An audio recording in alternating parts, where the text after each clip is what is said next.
Student मैं हूं निहाल यादव और स्वागत करता हूं आप सभी का जीपीएल एकेडमी के इस यूट्यूब चैनल में।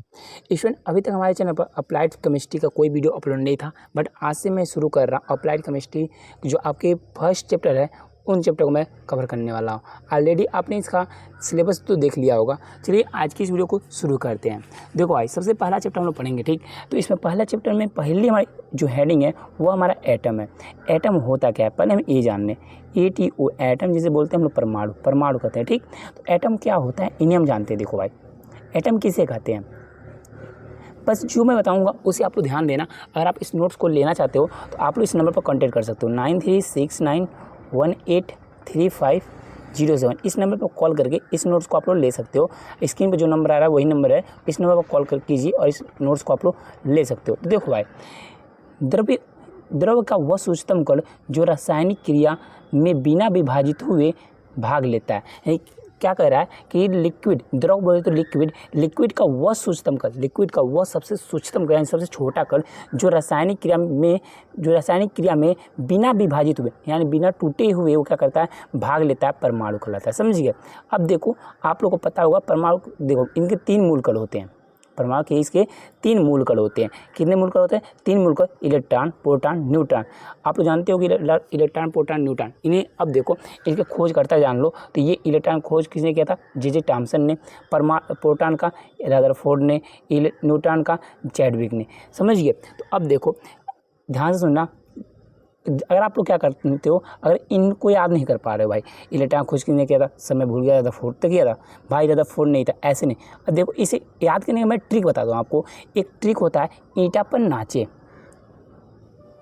ईंटा पर नाचे, ये ट्रिक होता है। देखो, ई मतलब इलेक्ट्रॉन, टा मतलब थॉमसन, प मतलब प्रोटॉन, र मतलब रदरफोर्ड, ना मतलब न्यूट्रॉन, चे मतलब चैडविक। समझ गए? इस तरह आप लोग इसे याद कर सकते हो। अब देखो इलेक्ट्रॉन पर जो आवेश होता है वह माइनस का आवेश होता है, प्रोटॉन पर +1 का होता है, न्यूट्रॉन पर कोई आवेश नहीं होता है। ये होता है हमारा उदासीन, ये होता है हमारा उदासीन होती है न्यूट्रॉन। समझ गया?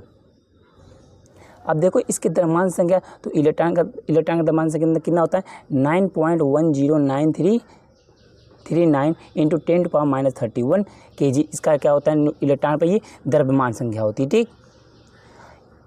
इसमें एक क्वेश्चन पूछा जाता है कि रदरफोर्ड, देखो क्वेश्चन यह बनता है एक, बोर का परमाणु मॉडल का वर्णन करो तथा सीमाएं लिखिए। ये जो क्वेश्चन है ना, ये बार बार भाई पूछा जाता है। जैसे हेडिंग हमारा बोर का परमाणु मॉडल, क्या हमारा है? बोर का परमाणु मॉडल। ये जो हमारा मॉडल है ना, ये बार बार आपके सेमेस्टर एग्जाम में पूछे जाते हैं और ये जो क्वेश्चन है वो इंपॉर्टेंट क्वेश्चन है भाई। ये क्या क्वेश्चन है? ये इंपॉर्टेंट क्वेश्चन। देखो परमाणु का बोर का परमाणु मॉडल क्या होता है? रदरफोर्ड ने परमाणु मॉडल के दोषों को भौतिक विज्ञान नील्स बोर के प्लांक के क्वांटम सिद्धांत की सहायता से दूर किया था।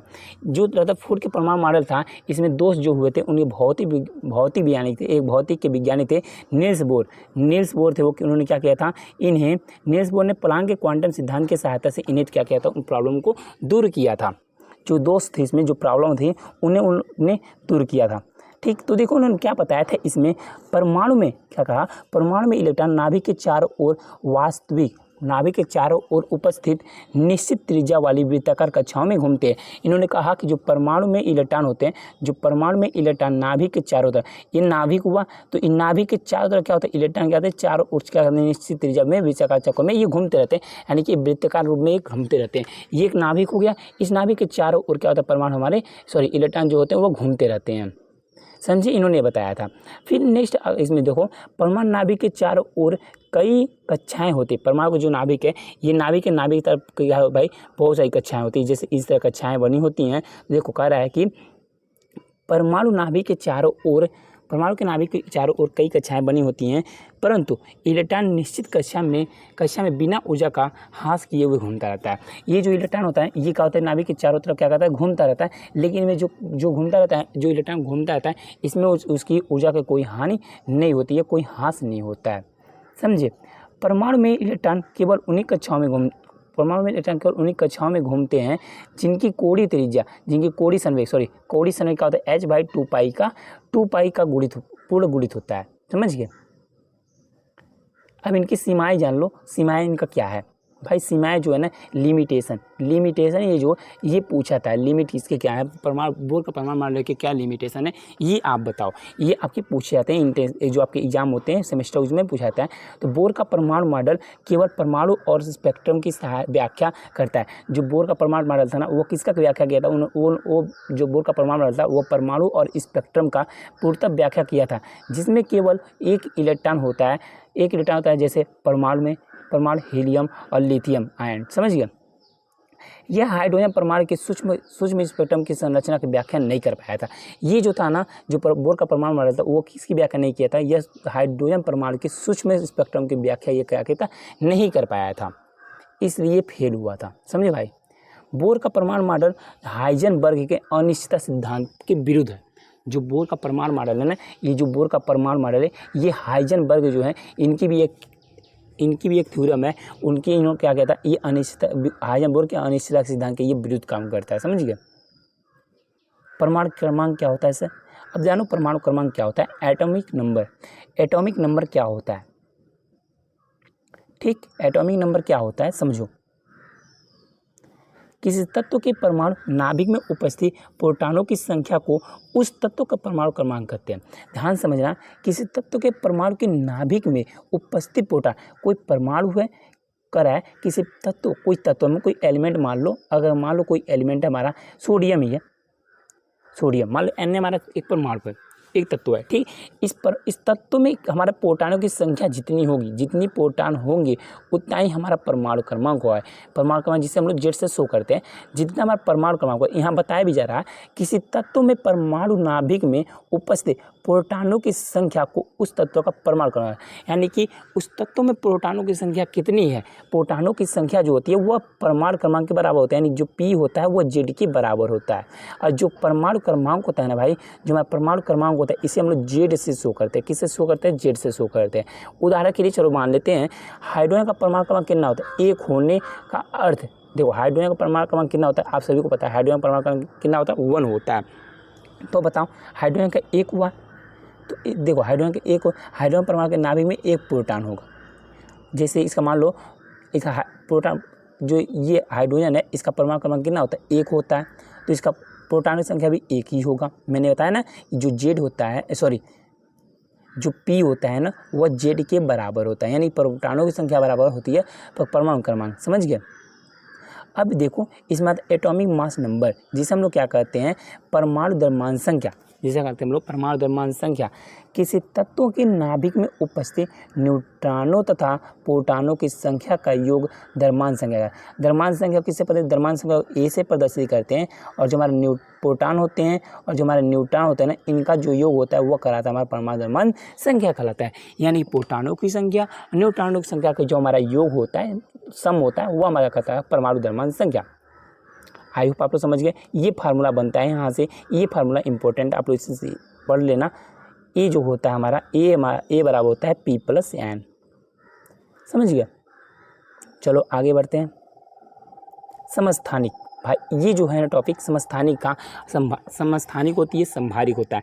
इसे आप लोग ध्यान समझना, बातों को ध्यान से सुनना, समझ जाओगे, ईजी होता है।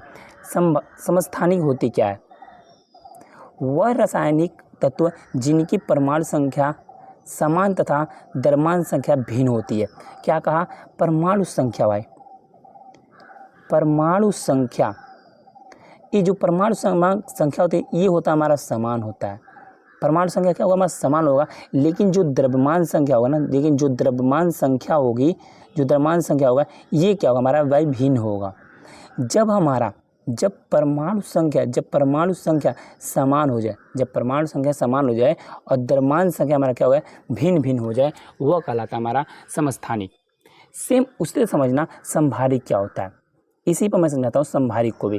जब हमारा परमाणु जिनकी द्रव्यमान संख्या तो समान होती है लेकिन परमाणु क्रमांक भिन्न होता है। देखो इसमें क्या होता है, द्रव्यमान संख्या जो होता है ये तो हमारा समान होता है, ये हमारा द्रव्यमान संख्या क्या होता है, इसमें समान होता है, लेकिन जो परमाणु क्रमांक होता है ये भिन्न होता है।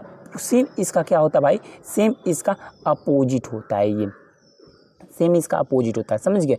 क्या मैंने कहा, इसमें देखो समस्थानिक में क्या होता है, परमाणु संख्या समान होती है, इसमें परमाणु संख्या समान होता है लेकिन द्रव्यमान संख्या का होता है भिन्न भिन्न होता है। और इसमें क्या होता है, संभारिक में क्या होता है, द्रव्यमान संख्या इसमें तो समान होती है, द्रव्यमान संख्या समान होती है लेकिन परमाणु क्रमांक जो होता है वह होता है भाई भिन्न भिन्न, यानी कि अलग अलग होती हैं। ये जो आप ये है ना, ये इंपॉर्टेंट है। कक्षक की परिभाषा दीजिए और एस पी कक्षाओं की आकृति खींचिए। तो देखो भाई ये जो टॉपिक है ना ये इजी है। तो इसमें क्या होता है, पूछता हमसे एस कक्षक क्या होते हैं, पी कक्षक क्या होते हैं, इनके बारे में बताना होता है। और ऑर्बिट क्या होती है, यानी कि कक्षक किसे कहते हैं, ये समझो कक्षक होती क्या है, नाभिक के चारों ओर स्थित वह त्रिविमीय क्षेत्र जिसमें इलेक्ट्रॉन पाए जाने की संभावनाएं होती हैं।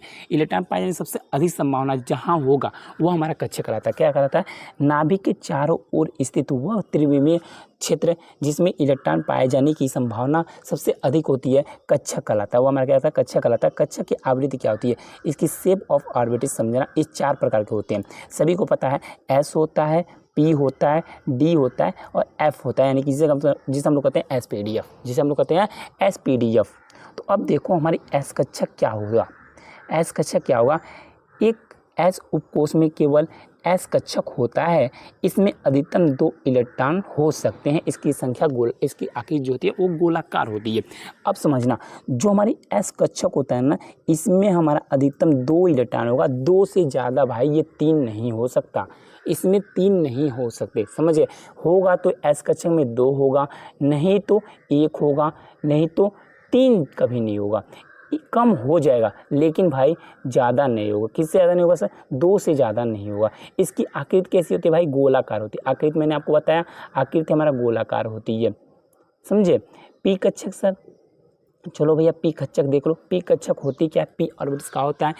एक पी उपकोष में 3 पी कक्षक p x, p y, p z से मिलकर बना होता है तथा इसमें अधिकतम इलेक्ट्रॉन 6 हो सकती है।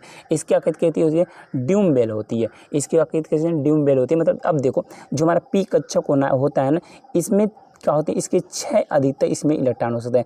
6 से कम हो जाएगा भाई, 6 से क्या हो जाएगा, कम हो सकता है, लेकिन 6 से ये 7 नहीं हो सकता। यानी कि इसमें जो कक्षक की संख्या, जो इसमें हमारे इलेक्ट्रॉनों की संख्या होगी वो 6 होगी, बट 6 से कम नहीं होगा, 7 नहीं हो सकता, समझ गए। नेक्स्ट देखते हैं। नेक्स्ट हमारा अब समझते हैं क्वांटम संख्या क्या होती है और इसकी महत्व क्या है। हमारा क्वांटम संख्या क्या होता है और इसके क्या महत्व है। तो क्वांटम संख्या समझना, क्वांटम संख्या क्या है, इसकी क्या महत्व है। क्वांटम संख्या किसे कहते हैं, पहले ये जानो क्वांटम संख्या होती क्या है, ये इंपॉर्टेंट हो। क्वांटम संख्या देखो, जिन संख्याओं का प्रयोग करके हम परमाणु में इलेक्ट्रॉन की ऊर्जा तथा स्थिति से संबंधित समस्त जानकारी प्राप्त करते हैं उन्हें क्वांटम संख्या कहते हैं।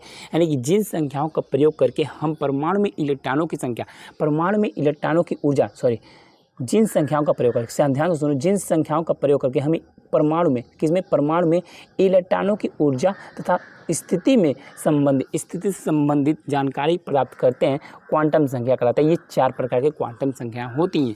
क्वांटम संख्या कितने प्रकार होती है, 4 प्रकार की क्वांटम संख्या। सर कौन कौन सी होती है, तो देखो वो पहला होता है मुख्य क्वांटम संख्या, यानी कि हमारी प्रिंसिपल क्वांटम संख्या। दूसरा होता है हमारा दिगंती क्वांटम संख्या।